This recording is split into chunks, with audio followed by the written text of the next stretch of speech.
Being a pre-service teacher, I was uncertain as to what my educational philosophy would even be.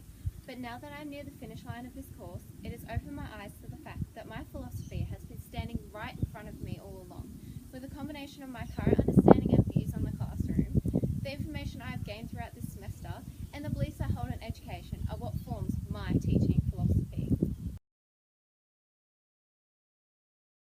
The future is constructed by students in schools, and students' futures will be built in my classroom through critical thinking, originality, creativity, and respect for one another.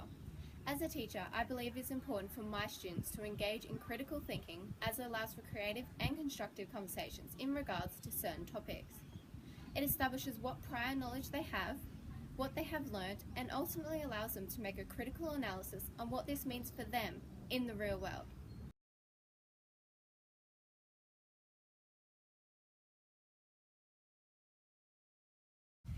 This theory of John Dewey's quote incorporates my way of teaching children, as it includes all students in real-life tasks that isn't based around their socio-economics, their backgrounds, cultural capital, gender, or race. This method of incorporating opportunities and equality based upon a real-life scenario accepts all students for their worth and doesn't allow for areas of judgment or biased opinions. Education should include and accept everyone as human beings that are given the same amount of respect and opportunities, rather than becoming biased and judging a book by its cover. In conjunction to my theory of equality and social justice, Paulo Freire believed the purpose of education was a part of social transformation, and I too support this, as I know for a fact I will never teach a group of students who are identical. By fostering for all students and their needs, I will be establishing new information to some and simply relishing the knowledge to others. By promoting social justice as the basis of my teaching practice, I am eliminating the so-called mythical norms and teaching my students to challenge the ideological stereotypes. As a teacher, I will not tolerate Baudelaire's theory of social reproduction.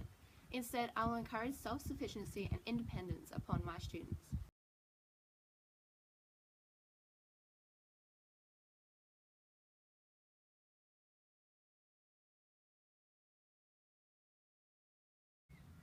It is my belief that students who are from low socioeconomic and marginalised families do not lack ambition, commitment, or potential to succeed in school.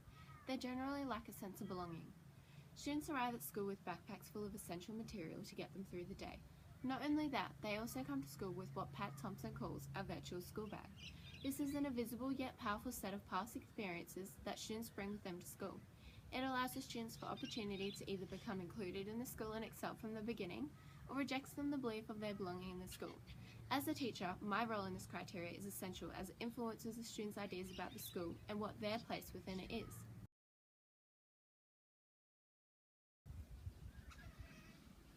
As the teacher, by changing some of my choices, I have the opportunity to make more connections between learners and curriculum and open up more possibilities for my students.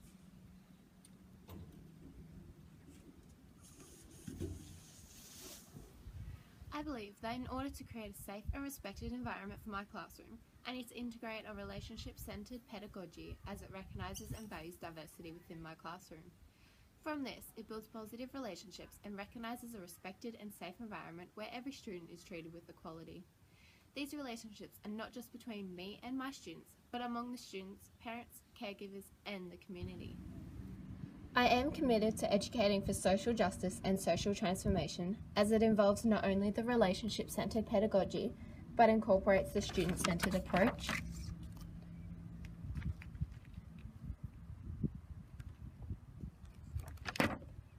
diverse teaching and learning activities,